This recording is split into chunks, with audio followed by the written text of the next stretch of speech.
नमस्कार विद्यार्थी मित्रांनो, मी अविनाश गुरु या ठिकाणी सर्वांचं हार्दिक स्वागत करतो गुरुकुल अकॅडमी या चॅनलवरती। ज्या विद्यार्थ्यांनी लाईक शेअर आणि सबस्क्राइब केलेलं आहे अशा सर्व विद्यार्थ्यांचे अगदी मनापासून आभार। आणि ज्यांनी अजून सुद्धा चॅनलला सबस्क्राइब केलेलं नसेल तर चॅनलला सबस्क्राइब करायचं आहे आणि रेग्युलर अपडेट मिळत राहण्यासाठी बेल आयकॉनवरती क्लिक सुद्धा करायचं आहे। चला तर मग सुरुवात करू आजच्या व्हिडिओ लेक्चरला। नमस्कार विद्यार्थी मित्रांनो, सर्वांचं पुन्हा एकदा हार्दिक स्वागत आहे। मागील पिरियडमध्ये आपण भारतीय मृदेच्या संदर्भात चर्चा केलेली होती। भारतातील प्रमुख 8 मृदा कोणत्या कोणत्या आहेत याच्याबद्दल सविस्तर चर्चा केल्याच्या नंतर अगदी इत्थंभूत माहिती त्या ठिकाणी तुम्हाला पुरवलेली आहे। स्पर्धा परीक्षेच्या दृष्टिकोनातून कुठल्याही प्रकारचा क्वेश्चन सॉल्व्ह करण्यासाठी एवढे तथ्य तुम्हाला सांगितलेले आहेत की त्याच्या पलीकडे जाऊन इतर कुठलीही तयारी करायची आवश्यकता नाही, हे तुम्हाला वारंवार आणि मी नेहमी सांगत असतो। तर जेवढे विद्यार्थी आपल्या चॅनल सोबत आतापर्यंत बनून आहेत आणि जे बनू इच्छित आहेत अशा सर्व विद्यार्थ्यांचा अगदी मनापासून मी कृतज्ञता व्यक्त करतो। या ठिकाणी काय थँक्यू म्हणायचं होतं। आतापर्यंतचा तुमचा जो सहकार्य मला या चॅनलच्या माध्यमातून भेटलेला आहे, तर तुमचे कमेंट्स जे आहेत ते माझ्यासाठी खूपच या ठिकाणी काय मॅटर करतात, खूपच महत्त्व ठेवतात। त्यांच्यावरून सगळं डिसाईड होतं या ठिकाणी की व्हिडिओ किती लवकर अपलोड होतात किंवा माझा इंटरेस्ट काय किती कायम असेल चॅनलवरती, तर तो आतापर्यंत टिकून आहे। तर याचं सगळं श्रेय तुम्हाला जातं। तर अशाच पद्धतीचं सहकार्याने प्रेम तुमचं राहील अशी अपेक्षा करतो। आणि आजच्या पिरियडला आपण सुरुवात करतो ज्याच्यामध्ये आपल्याला बघायचं आहे भारतीय धरणांच्या संदर्भात, म्हणजेच काय बहुउद्देशीय प्रकल्प जे भारतामध्ये झालेले आहेत भारताला स्वातंत्र्य मिळाल्यानंतरपासून या ठिकाणी जेवढे काही महत्त्वपूर्ण काय बहुउद्देशीय प्रकल्प आहेत तर त्यांची निर्मिती 1947च्या नंतरच झालेली आहे। तर अशा सर्व बहुउद्देशीय महत्त्वाच्या प्रकल्पांबद्दल आपण व्यवस्थित आणि इत्थंभूत माहिती आहोत। अगदी या ठिकाणी काही सर्व गोष्टी मी एक्सप्लेन करणार आहे, सर्व कन्सेप्ट तुम्हाला काय समजावून सांगेन। संकल्पनांवरती तर अगोदरपासून आपला काय भर राहिलेला आहे, because concept is power. Concept माहिती नसेल तर अभ्यास होणार नाही।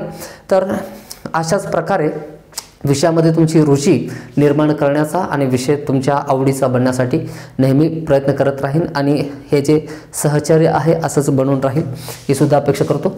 तर याच्यामध्ये आपल्याला भारतीय धरणांच्या संदर्भात आज चर्चा करायची आहे। बाकी इतर महत्त्वपूर्ण नसलेले जे काही प्रकल्प आहेत तर त्यांच्या संदर्भात जेवढे तथ्य जाणून घेणं आवश्यक आहे तेवढेच आपण घेऊ। तर त्यांना आपण काही नंतर ठेवलेला आहे, याच्यावरचा जो तिसरा व्हिडिओ असेल त्याच्यामध्ये त्यांचा समावेश असेल। तर पहिला आणि दुसरा व्हिडिओ जे आहे तर महत्त्वपूर्ण 10 ते 12 प्रकल्प आहेत ज्यांच्यावरती काय रिपीट अँड रिपीट क्वेश्चन येत आलेले आहेत। जसं की या ठिकाणी आपलं भाकरा नांगल प्रकल्प आहे, दामोदर प्रकल्प असेल, त्याच्यानंतर कोसी नदीवरील प्रकल्प आहे, त्याच्यानंतर चंबळ नदीवरील प्रकल्प आहे। तर अशा महत्त्वपूर्ण प्रकल्पांच्या संदर्भात आपल्याला काय अगदी डिटेलमध्ये जाऊन माहिती घ्यावी लागेल। अगदी डिटेल म्हणजे खूप आतमध्ये जायचं नाही आपल्याला, म्हणजे एवढे तथ्य तरी माहिती पाहिजे आणि एवढी संकल्पना तरी आपली विकसित झालेली पाहिजे की त्याच्यावरती त्या घटकांवरती प्रश्न आल्याच्या नंतर आपल्याला म्हणजे प्रश्न कुठल्याही पद्धतीने विचारू द्या आयोगाने, किती वेडी वाकडी काय बन घेत त्या ठिकाणी काय क्वेश्चन विचारलेला असेल तर आपल्याला आन्सर करता यायला पाहिजे। तर एवढं जर तुम्हाला समजलं तर या ठिकाणी काय सार्थक आहे असं म्हणायला हरकत नाही। तर आपण बहुउद्देशीय प्रकल्पांच्या संदर्भात चर्चा करत असताना सगळ्यात महत्त्वाची गोष्ट बहुउद्देशीय प्रकल्पच का म्हणायचं, मल्टीपर्पज प्रोजेक्ट का बरं म्हणतो।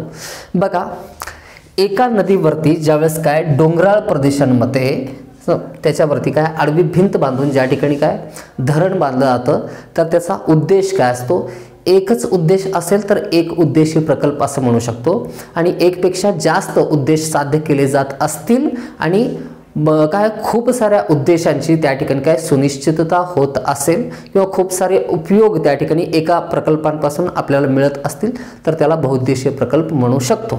एका नदीवरती ज्या वेळेस डोंगराळ प्रदेशांमध्ये किंवा ज्या ठिकाणी काय खोलगट भाग असेल असा प्रदेश निवडून त्या ठिकाणी ज्यावेळेस त्याच्यावरती बांधला जातो या ठिकाणी म्हणजेच धरण बांधलं जातं आणि त्याच्यामुळे खूप सारे या ठिकाणी काय आपल्याला म्हणता येतील तर उद्देश या ठिकाणी काय प्राप्त केले जात असतील, खूप सारे काय उपयोग घेतले जात असतील तर त्याला काय बहुउद्देशीय प्रकल्प म्हणता येतं। आता याचे उपयोग काय काय होतील बघा, एका नदीवरती ज्यावेळेस आपण धरण बांधतो तर त्याचे खूप सारे फायदे सुद्धा आहेत आणि तोटे सुद्धा आहेत। तर त्याच्याबद्दल नंतरच्या पिरियडमध्ये कधी आपण काय व्यवस्थित चर्चा करू। MPSCचा जो प्रिलिमचा असेल किंवा मेन्सचा पेपर असेल तो डिस्क्रिप्टिव्ह स्वरूपाचा राहिलेला नाही, मात्र काही आपल्याला पॉझिटिव्ह आणि काही निगेटिव्ह पॉईंट्स बघणं आवश्यक आहे जेणेकरून तुमचं त्या ठिकाणी जो लॉजिक आहे या ठिकाणी काय विकसित होईल, म्हणजे तुम्हाला गोष्टी लक्षात येतील। या ठिकाणी बघा, धरणाचा मुख्य उद्देश असतो या ठिकाणी की सिंचन व्यवस्था स्थापित करणे किंवा जो आजूबाजूचा प्रदेश आहे तर म्हणजे काय जो लोअर एरिया असतो धरणाच्या काय पुढचा म्हणजे ज्या बाजूला जलाशयाची निर्मिती झालेली आहे त्याच्या विरुद्ध दिशेला असलेली जी बाजू आहे किंवा उताराचा प्रदेश असतो किंवा मैदानी प्रदेश असतो, तर त्या मैदानी प्रदेशामध्ये जलसिंचन व्यवस्था करणे हे प्राथमिक उद्देश असतं. दुसरं तर त्या प्रकल्पाअंतर्गत आपल्याला वीज निर्मिती करता येते. टर्बाईन फिरवून कोणत्या पद्धतीने या ठिकाणी गतिज ऊर्जेमध्ये रूपांतर करून जनित्राद्वारे इलेक्ट्रिसिटी प्रोड्यूस केली जाते आणि काय वेगवेगळ्या भागांमध्ये वितरित केली जाते, हा पण उद्देश आपल्याला माहिती आहे. त्याच्यानंतर या ठिकाणी पर्यटन व्यवसाय जो आहे, पर्यटन व्यवसायाचा विकास होऊ शकतो. पिण्याच्या पाण्याचा जो प्रश्न आहे तो या ठिकाणी मिटतो. त्याच्यानंतर या ठिकाणी काय शेतीसाठी आवश्यक असलेली ही जी काय सर्वात महत्त्वपूर्ण साधन संपत्ती आहे, नैसर्गिक संसाधन आहे, तर ते म्हणजे काय पाणी या ठिकाणी काय उपलब्ध होतच आहे. तर त्याच्यानंतर इतर खूप सारे बरेच राष्ट्रीय उद्यानांचा विकास करण्यात आलेला आहे किंवा बऱ्याच मानवनिर्मित उद्यानांचा काय विकास केला आहे, ज्या ठिकाणी पर्यटन व्यवसाय आहे, तर हे सुद्धा विकसित होत असतात.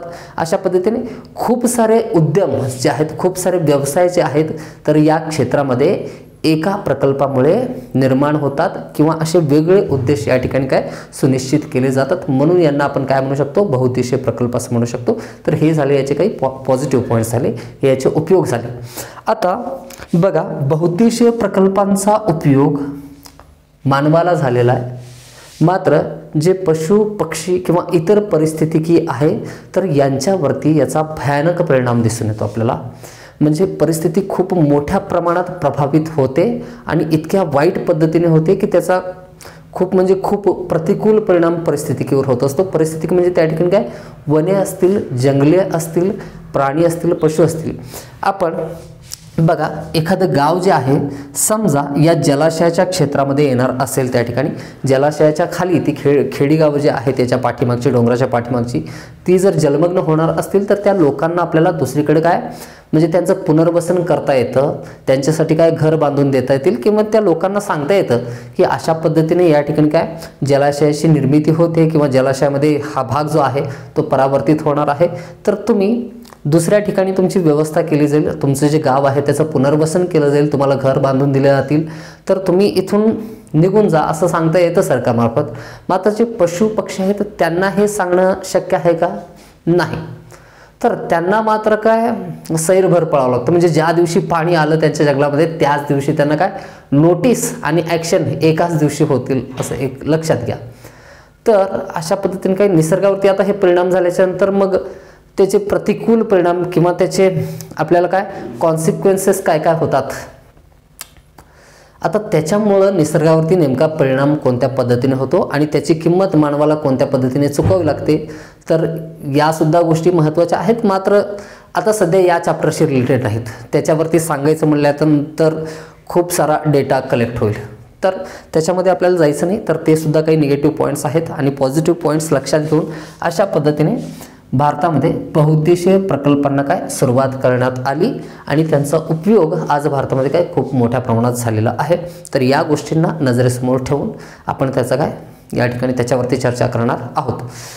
तर बघा, अशा पद्धतीने दोन डोंगर ज्या ठिकाणी काय एकत्र आलेले आहेत किंवा दोन पठारी प्रदेश, उंच प्रदेश ज्या ठिकाणी एकत्र आलेले असतील आणि त्यांच्या दरम्यान मधून एखादी नदी वाहत असेल, जलाशयाची निर्मिती होण्यासाठी त्याच्या पाठीमागच्या बाजूला जर काय एक अनुकूल परिक्षेत्र उपलब्ध असेल तर त्या ठिकाणी काय धरण बांधलं जातं आणि त्याला उपयोगात घेता येतं आणि कमीत कमी खेड्यांचा पुनर्वसन होईल या गोष्टीचा सुद्धा त्या ठिकाणी विचार केला असतो.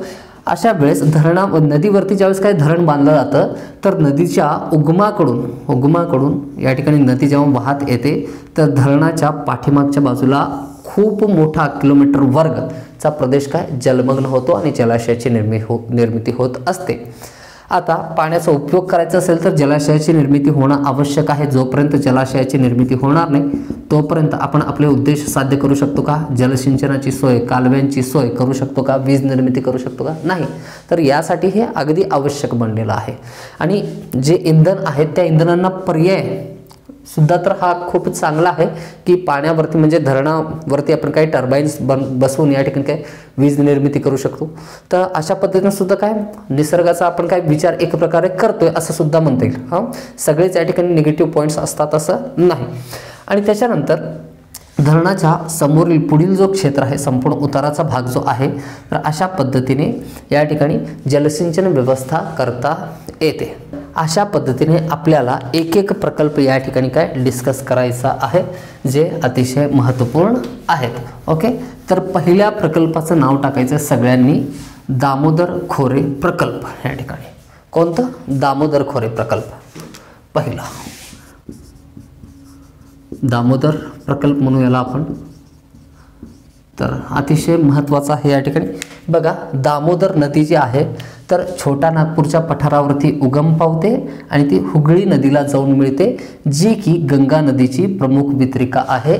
पश्चिम बंगालमध्ये गंगेला सोडून ही वितरिका अशा पद्धतीने भारतामधून पश्चिम बंगाल या राज्यातून वाहत जाऊन कुठं जाऊन मिळते? बंगालच्या उपसागराला जाऊन मिळते. तर त्या नदीला येऊन मिळणारी छोटा नागपूरच्या पठारावर उगम पावणारी नदी कोणती आहे? दामोदर ही नदी आहे.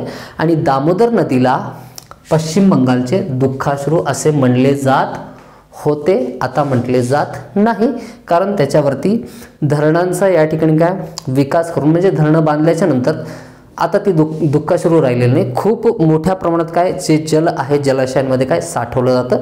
याच्यामुळं आता मान्सूनमध्ये ज्या ज्या वेळेस काय पर्जन्य पडेल त्या त्यावेळेस दामोदर नदीला पूर तर येतो, मात्र त्याचा जेवढा धोका अगोदर पश्चिम बंगालला होता आता तेवढा धोका राहिलेला नाही, म्हणून त्याला दुःखाश्रू म्हणलं जायचं, आता म्हणलं जात नाही. बघा, दामोदर नदी जी आहे अशा पद्धतीने छोटा नागपूरच्या पठारावरून वाहते. पठारावरून ती उतरते कुठं? मैदानी प्रदेशामध्ये पश्चिम बंगालमध्ये. मान्सूनमध्ये म्हणजे पर्जन्याचा जो ऋतू आहे तर त्या पर्जन्याच्या ऋतूमध्ये पर्जन्य तर पडतं सर्वाधिक कुठं? छोटा नागपूरच्या पठारावरती, मात्र पूर कुठं यायचा त्याचा? पश्चिम बंगालमध्ये. म्हणून पश्चिम बंगालला काय म्हणायचं? या ठिकाणी दामोदरला काय म्हणायचं? पश्चिम बंगालचे दुःखाश्रू. तर मला कमेंट बॉक्समध्ये एवढंच सांगायचं आहे, दामोदर ही नदी कोणत्या 2 राज्यांमधून वाहते? एक तर तुम्हाला माहिती आहे कुठं? पश्चिम बंगाल राज्यातून वाहते. तर या ठिकाणी उगम कोणत्या राज्यामध्ये होतो? तुम्हाला मी क्षेत्र सांगितलं, छोटा नागपूरच्या प्रदेशामध्ये ते उगम पावते. तर या राज्याचं नाव कमेंट बॉक्समध्ये सगळ्यांनी कळवायचं आहे. असं व्हायला नको की सर नदी चॅप्टर शिकून खूप दिवस झालेत तुम्ही, आता लक्षात नाही राहिलं. रिव्हिजन करणं हे तुमचं काय प्रथम कर्तव्य आहे, तर गोष्टी काय लक्षात राहतील. हां, जर गॅप पडत असला अभ्यासामध्ये तर लक्षात ठेवा, तर तुम्ही नेहमी सरावामध्ये असणं हा एकमेव पर्याय तुमच्यासमोर आहे. ते होत नसेल तर या ठिकाणी मग या सर्व गोष्टींचा काही उपयोग असणार नाही. आणि निश्चितच सराव करत असाल, नाही केला तर मी सांगितल्याच्या नंतर कराल आणि निश्चितपणे तुमचा अभ्यास उत्तमरित्या होईल, याच्यावरती माझा पूर्णपणे विश्वास आहे. ओके, तर अशा पद्धतीने छोटा नागपूरवरून काय उगम पावल्यानंतर दामोदर नदी हुगळीला जाऊन मिळते आणि हुगळी नदी अशा पद्धतीने बंगालच्या उपसागराला जाऊन मिळते. तर दामोदर या नदीवरती एकूण 8 धरणे बांधलेली आहेत. किती? 8 धरणे. आपल्याला 8ही धरणांबद्दल लक्षात ठेवायचं नाही. विचारण्यात आलेलं आहे की खालीलपैकी कोणते धरण दामोदर नदीवरती आहे किंवा कोणते धरण दामोदर नदीवरती नाही, असा उचित पर्याय निवडा. किंवा विधान दिलेले असतील त्यांच्या सत्य असत्यतेबद्दल आपल्याला काय पडताळायचं असतं. अशा पद्धतीचा डिस्क्रिप्टिव्ह क्वेश्चन असू शकतो 2-3 सेंटेन्सचा. तर दामोदर नदीवरती 4 प्रमुख प्रकल्प आहेत. या ठिकाणी दामोदर प्रकल्पाअंतर्गत या ठिकाणी 4 प्रमुख जी धरणे आहेत ती अशा पद्धतीने आहेत. एक आहे पहिलं कोणार धरण, त्याच्यानंतर मैथान धरण, तिलैया धरण आणि पंचेत हिल धरण. कुठले कुठले? कोणार आहे, मैथान आहे, तिलैया आहे आणि पंचेत हिल, अशी प्रमुख 4 धरणं कोणत्या? दामोदर नदीवरती बांधण्यात आलेले आहेत. आणि ही नदी बांधल्याच्या नंतर प्रत्येक धरणाच्या पाठीमागच्या बाजूला जलाशयांची निर्मिती झालेली आहे. जलाशयांच्या संदर्भात कधी प्रश्न आलेला नाही किंवा तो इतका अतिमहत्त्वपूर्ण पॉईंट नाही की आपल्याला जलाशयाबद्दल काय जाणून घ्यायची आवश्यकता आहे. मी ठिकठिकाणी तुम्हाला सांगत जाईल जे महत्त्वाचं आहे. जे प्रत्येक गोष्ट मी या ठिकाणी काय सांगतो पॉईंटच्या स्वरूपात, ती प्रत्येक गोष्ट तुम्हाला लिहून घ्यायची आहे. तर अशा पद्धतीने ही 4 धरणं कोणत्या नदीवरती आहेत? तर दामोदर नदीवरती. तर बघा, महत्त्वाचा पॉईंट दामोदर प्रकल्पाच्या संदर्भात लक्षातच घ्यायचा झाला तर तो हा असेल की अमेरिकेमधील एक नदी आहे कोणती? टेनेसी. टेनेसी या नदीवरती एक प्रकल्प आहे. कोणता? टेनेसी प्रकल्प. तर अमेरिकेतील याच टेनेसी प्रकल्पाचा अनुकरण करत टेनेसी प्रकल्पावरती आधारित दामोदर खोरे प्रकल्प जे आहे त्याची स्थापना करण्यात आलेली आहे किंवा ते धरण बांधण्यात आलेलं आहे. तर याला म्हणतात दामोदर व्हॅली कॉर्पोरेशन असं म्हणतात, ज्याची की स्थापना 1948 मध्ये झालेली होती. 1948 मध्ये दामोदर व्हॅली कॉर्पोरेशन म्हणजेच काय दामोदर खोरे प्रकल्प महामंडळाची स्थापना करण्यात आली. आणि याची जी बांधणी आहे तर ती कशाच्या आधारावरती? अमेरिकेतील टेनेसी खोरे प्रकल्पावरती आधारित या ठिकाणी दामोदर प्रकल्प बांधण्यात आलेला आहे। तर हा सगळ्यात महत्त्वपूर्ण याचा पॉईंट आहे। ओके, तर हे महत्त्वपूर्ण पॉईंट लक्षात ठेवा। दामोदर खोरे प्रकल्पाच्या संदर्भात एवढे तथ्य काय पुरेसे आहेत। आपण नेक्स्ट पॉईंट बघू। पहिल्या प्रकल्पाच्या संदर्भात काय खूपच पॉईंट आपण बघितले या ठिकाणी। दुसरा प्रकल्प या ठिकाणी आहे कुठला, आपण सांगितलं दुसरा प्रकल्प आहे या ठिकाणी भाकरा नानगल प्रकल्प। भाकरा नानगल प्रकल्प बघा, भाकरा नानगल प्रकल्प हा सतलज नदीवरती बांधण्यात आलेला प्रकल्प आहे किंवा सतलज नदीवरती 2 धरणे बांधलेली आहेत पंजाबमध्ये। पहिलं धरण आहे कुठलं, भाकरा, आणि दुसरं कोणतं आहे, नानगल धरण। दोन्ही सुद्धा कुठे आहेत, पंजाबमध्ये आहेत। कोणत्या नदीवरती आहेत, सतलज नदीवरती आहेत। तर सतलज नदीचा उगम कोणत्या ठिकाणी झालेला आहे, कमेंट बॉक्समध्ये आन्सर करायचं आहे। सतलज नदीचा उगम कोणत्या प्रदेशामध्ये कोणत्या ठिकाणी झालेला आहे हे सांगायचं सगळ्यांनी। बघा, पंजाबमध्ये 2 धरणे आहेत, यापैकी सगळ्यात प्रमुख धरण आहे कुठलं, भाकरा हे धरण या ठिकाणी बांधण्यात आलेलं आहे। आता भाकरा आहे कुठं, पंजाबमध्ये आहे। मात्र पंजाबच्या पाठीमागे एक राज्य आहे, कोणतं, जम्मू काश्मीरच्या दक्षिणेला असलेलं या ठिकाणी हिमाचल प्रदेश। कोणतं राज्य आहे, हिमाचल प्रदेश। बघा, भाकराचा समावेश, भाकरा या धरणाचा समावेश होतो पंजाबमध्ये, म्हणजे पंजाब आणि हिमाचल प्रदेशचं जे बॉर्डर आहे तर त्या ठिकाणी हे धरण बांधण्यात आलेलं आहे आणि ते पंजाबमध्ये आहे। तथ्य जर विचारण्यात आला तर भाकरा हे धरण कुठे आहे, तर आन्सर काय कराल, पंजाबमध्ये। आणि खूप वेळा या ठिकाणी प्रश्न विचारण्यात आलेला आहे, कोणतं, गोविंद सागर जलाशय जे की भाकरा प्रकल्पावरती आहे, तर त्याचा समावेश कोणत्या राज्यामध्ये होतो किंवा कोणत्या राज्यातील जलाशय आहे, तर त्याचं आन्सर आहे कोणतं, हिमाचल प्रदेश या ठिकाणी। अशा पद्धतीने आपण लिहू शकतो। बघा, धरण तर पंजाबमध्ये बांधलं गेले, मात्र जलाशयाची निर्मितीच्या पाठीमागील म्हणजे काय, जो वरचा क्षेत्र असतो त्याच भागामध्ये तर होणार आहे, तर खूप मोठ्या वर्ग किलोमीटरचा क्षेत्र हिमाचल प्रदेशमधला जो की जलमग्न झालेला आहे, तर तो कोणता आहे, गोविंद सागर जलाशय। आणि याच्या बाबतीत हा मानवनिर्मित जलाशय आहे, कृत्रिम जलाशय आहे असं म्हणता येईल। एवढे पॉईंट लक्षात ठेवा। बघा, याच्यानंतर आता हे जे प्रकल्प आहे भाकरा नानगल प्रकल्प जे आहे तर ते 3 राज्यांचा संयुक्त प्रकल्प आहे। याच्यामध्ये एक येईल आपला पंजाब, दुसरा येईल या ठिकाणी काय, हरियाणा, आणि तिसरा आहे राजस्थान। तर अशा पद्धतीने या 3 राज्यांचा संयुक्त प्रकल्प असला तरी सुद्धा याचा उपयोग मात्र किती राज्यांना झालेला आहे, एकूण 5 राज्यांना झालेला आहे। तर हे 3 राज्य तर आहेत, यांचा संयुक्त प्रकल्प आहे। मे बी हिमाचल प्रदेशने या ठिकाणी म्हणलं असेल की आम्ही जमीन दिली आहे तुम्हाला जलाशय निर्मितीसाठी, तर आम्ही प्रकल्पामध्ये परत पैसे कशाला गुंतवू, म्हणजे असं असत नाही, ते एक लॉजिकली लक्षात ठेवा यासाठी मी सांगतोय। तर संयुक्त प्रकल्प आहे पंजाब, हरियाणा आणि राजस्थानचा। कारण राजस्थानचा हा जो काय वायव्येकडील किंवा पश्चिमेकडील प्रदेश म्हणता येईल, तर त्या ठिकाणी इंदिरा गांधी कालवा नेण्यात आलेला आहे आणि त्याचा खूप मोठ्या प्रमाणात उपयोग झालेला, आपण नंतर बघू, तो एक वेगळा घटक म्हणून आपल्याला अभ्यासायचा आहे। तर इंदिरा गांधी कालव्याने पश्चिम राजस्थानमधील जे प्रमुख 4 जिल्हे आहेत जिथे की पाण्याची खूप कमतरता आहे, त्यातील एक महत्त्वपूर्ण जिल्हा आहे कोणता, जैसलमेर, त्याच्यानंतर बारमेर आहे, त्याच्यानंतर श्री गंगानगर क्षेत्र आहे। आपण याच्यावरती डिस्कस करू डिटेलमध्ये। तर अशा पद्धतीने हा कालवा या ठिकाणी काही नेण्यात आलेला आहे आणि जलसिंचनाची व्यवस्था त्या ठिकाणी काय उत्तम प्रकारे केलेली आहे आणि जगातलं सगळ्यात मोठं काय कालव्यांचा प्रकल्प आपल्याला म्हणता येईल। त्याचे डिटेल्स आपण नंतर बघू। आता फक्त एवढंच लक्षात ठेवा की भाकरा प्रकल्प जो आहे, भाकरा प्रकल्प संयुक्त प्रकल्प आहे कुणाकुणाचा, पंजाब, हरियाणा आणि राजस्थानचा। तर याचा उपयोग प्रमुख 5 राज्यांना होतो। तर ते राज्य आहेत, एक हिमाचल प्रदेश आहे आणि दुसरा आहे दिल्ली। भाकरा प्रकल्पाअंतर्गत काय निर्मित होणारी जी वीज आहे तर त्या विजेचा पुरवठा दिल्ली या शहराला देखील केला जातो। तर अशा पद्धतीने हे सर्व उपयोग काय 5 राज्यांना अशा पद्धतीने झालेले आहेत। तर हे झालं भाकरा नानगल प्रकल्पाच्या संदर्भात। याच्यानंतर हेडिंग टाकायचं आहे कोसी प्रकल्प। कोणता, कोसी प्रकल्प। कोसी प्रकल्प आहे कुठं, या ठिकाणी कोसी नदीवरती। ओके, बिहारमधला या ठिकाणी बिहारचे दुःखाश्रू ज्याला म्हणतात ती नदी। बघा, पुढची हेडिंग टाकायची आहे कोणती, कोसी प्रकल्प। बघा, कोसी नदी नेपाळमध्ये उगम पावते आणि नेपाळमधून प्रवाहित होऊन ती बिहारमधून प्रवाहित होते आणि गंगा नदीला येऊन मिळते। तर कोसी नदी उगम कोणत्या क्षेत्रातून उगम होतो हे सांगायचं सगळ्यांनी, आणि ती गंगेला या ठिकाणी बिहारमध्ये प्रवाहित होते आणि गंगा नदीला येऊन मिळते. म्हणजेच काय, गंगेची एक प्रमुख उपनदी आहे आणि बिहारला कोसीचे दुःखाश्रू म्हटलं जातं आज सुद्धा, धरण बांधल्याच्या नंतर सुद्धा. बघा, हिमालयामध्ये खूप मोठ्या प्रमाणात काय पर्जन्यवृष्टी झाल्याच्या नंतर मान्सूनमध्ये जी कोसी नदी आहे, कोसी नदीला खूप मोठ्या प्रमाणात काय पूर येतो. आता होतं काय, म्हणजे अवस्थिती अशी आहे की हिमालयातून वाहत असताना उंचावरून वाहत असल्यामुळं कोसी नदीचा प्रवाह जो आहे तो अतिशय वेगवान असतो आणि आपल्या मार्गामध्ये वाहत येत असताना जे काही सोबत असेल खूप मोठ्या प्रमाणात काही गाळाचं वहन करते.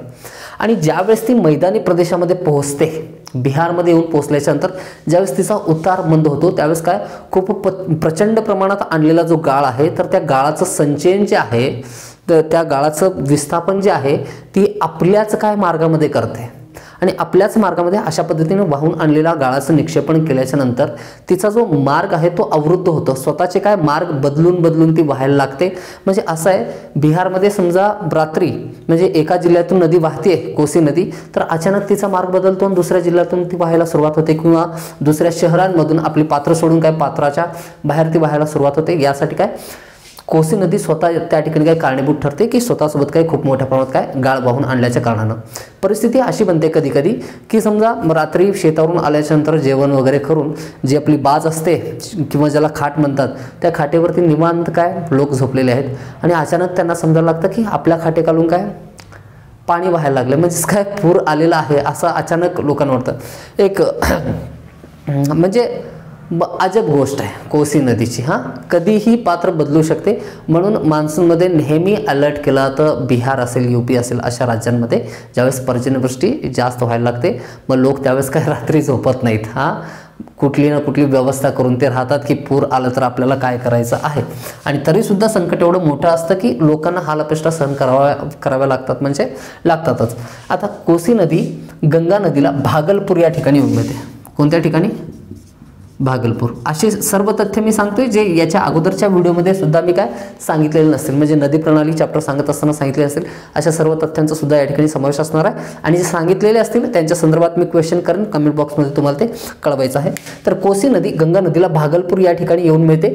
तर कोसी नदी बिहारचे दुःखाश्रू बनलेली आहे किंवा दुःखाश्रू आहे असं म्हणता येईल. तर याच्यावरती उपाय म्हणून नेपाळमध्ये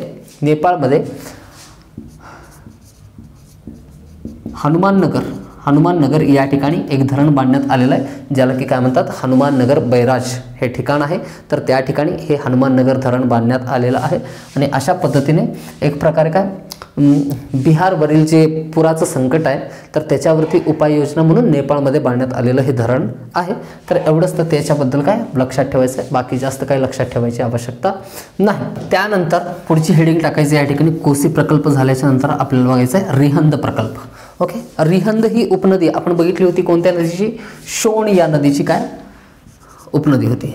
फोर्थ या ठिकाणी काय रिहंद प्रकल्प. अशा पद्धतीने या ठिकाणी आपल्याला काय दाखवता येईल, गंगा नदीची उपनदी आहे कोणती? शोण नदी. आणि शोण नदीची उपनदी आहे कोणती? रिहंद. आणि रिहंद ही यूपी मधील नदी आहे, उत्तर प्रदेशमधील. तर रिहंद प्रकल्प जे आहे तर ते यूपी मधील मिर्झापूर या ठिकाणी बांधण्यात आलेला आहे. तेच मिर्झापूर जे रिसेंटली आपण काय वेब सिरीजमध्ये बघितलं होतं, फ्रॉम वेअर मुन्ना भाई बिलॉंग्स. ओके, मुन्ना भैया जे आहेत बिलॉंग करतात. वेब सिरीज म्हणजे अगदी फेमस होती या ठिकाणी, काय खूपच पॉप्युलर झाली होती, त्याच्यामुळे मी नाव सांगतो या ठिकाणी. तर याच मिर्झापूरमध्ये जे बांधण्यात आलेला प्रकल्प आहे ते कोणतं आहे? रिहंद प्रकल्प आहे.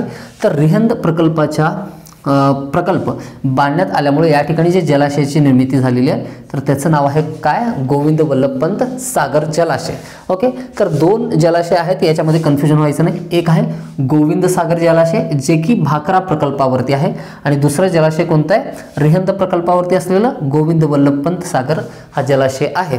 दोघांच्या बाबतीत साम्य असं आहे की दोन्ही सुद्धा मानवनिर्मित जलाशय आहेत.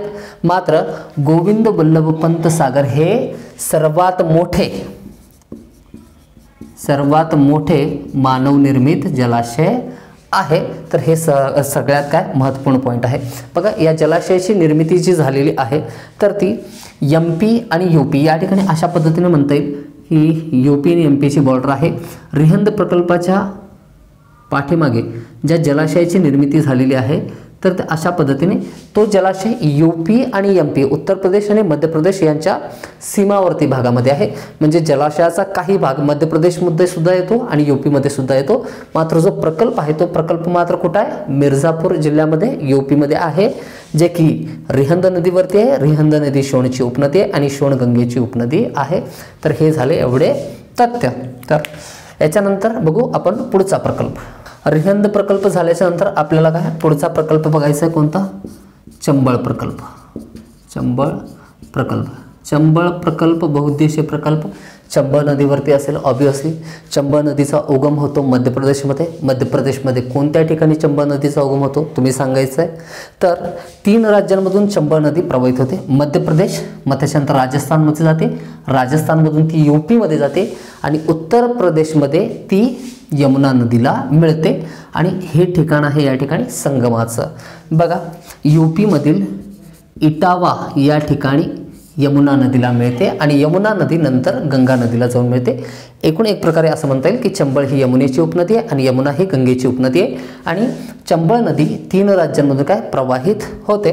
तर चंबळ नदीवरती 3 धरण बांधलेले आहेत. कुठले कुठले, अनुक्रमे जवाहर सागर धरण, राणा प्रताप सागर धरण आणि गांधी सागर धरण. 3 धरण कोणते कोणते, जवाहर सागर धरण, राणा प्रताप सागर धरण आणि गांधी सागर धरण. तर या धरणांच्या संदर्भात उत्तरेकडून दक्षिणेकडे क्रम लावा, दक्षिणेकडून उत्तरेकडे क्रम लावा, उचित क्रम लावा, अशा पद्धतीने प्रश्न आलेले. तर याच पद्धतीने लक्षात ठेवायचे. बघा मध्य प्रदेश आणि राजस्थानचा हा संयुक्त प्रकल्प आहे. चंबळ प्रकल्प हा मध्य प्रदेश आणि राजस्थानचा संयुक्त प्रकल्प आहे. आणि या धरणावरती बांधण्यात आलेले म्हणजे या नदीवरती बांधण्यात आलेले जे 3 धरण आहेत, जवाहर सागर धरण आणि राणा प्रताप सागर धरण, हे दोन्ही सुद्धा धरण कुठे येतात, राजस्थानमध्ये येतात. या ठिकाणी पहिले 2 जे आहेत कुठे येतील, राजस्थानमध्ये. आणि गांधी सागर धरण जे आहे ते कुठं आहे, मध्य प्रदेशमध्ये आहे. अनुक्रमे 3ही धरणांवरती 3 जलाशयांची निर्मिती होते. धरण बांधलंय तर त्या ठिकाणी जलाशयांची निश्चितच निर्मिती होईल. तर जवाहर सागर धरणावरती जवाहर सागर जलाशय, राणा प्रताप सागर धरणावरती राणा प्रताप सागर जलाशय आणि गांधी सागर धरणावरती गांधी सागर जलाशय. अद्याप अशा पद्धतीने 3 धरणांच्या ठिकाणी 3 वेगवेगळ्या काय जलाशयांची निर्मिती झालेली आहे. तर एवढे पॉईंट्स होते चंबळ प्रकल्पाच्या संदर्भात. तर आपण बघितलं दामोदर प्रकल्प, भाकरा नांगल प्रकल्प, त्याच्यानंतर आपण बघितलं या ठिकाणी कोसी प्रकल्प, रिहांद प्रकल्प बघितला आपण आणि त्याच्यानंतर चंबळ प्रकल्प. तर हे महत्त्वपूर्ण प्रकल्प झालेले आहेत. इतर जे प्रकल्प आहेत तर त्यांच्यावरती विधिवत पुढच्या व्हिडिओमध्ये चर्चा होईल. तर तोपर्यंत या ठिकाणी सगळ्यांनी प्रतीक्षा करायचं आहे, पेशन्स ठेवायचे, अभ्यास करत राहायचा आहे. जे नवीन व्ह्यूअर्स आहेत तर ज्यांनी अजूनसुद्धा चॅनलला सबस्क्राईब केलेलं नाही तर त्यांनी निश्चितपणे चॅनलला सबस्क्राईब करायचं आहे. आणि तुमचे असे जे प्रिय मित्र असतील, मैत्रीण असतील, ज्यांना आवश्यकता आहे, जे क्लासपर्यंत पोहोचू शकत नाहीत, लहान जे विलेजेस आहेत, टाऊन आहेत, इथून जे बिलॉंग करतात, ज्यांना बाहेर पडून पुण्यासारख्या ठिकाणी जाऊन अभ्यास म्हणजे करता येण्यासाठी रिसोर्सेस उपलब्ध नाहीत, तर अशा सर्व विद्यार्थ्यांची जाणीव लक्षात घेत तुम्ही हा व्हिडिओ तुम्हाला होईल तितकं काय शेअर करा. तर अशाच प्रकारच्या दर्जेदार व्हिडिओमध्ये पुन्हा एकदा भेटू. धन्यवाद.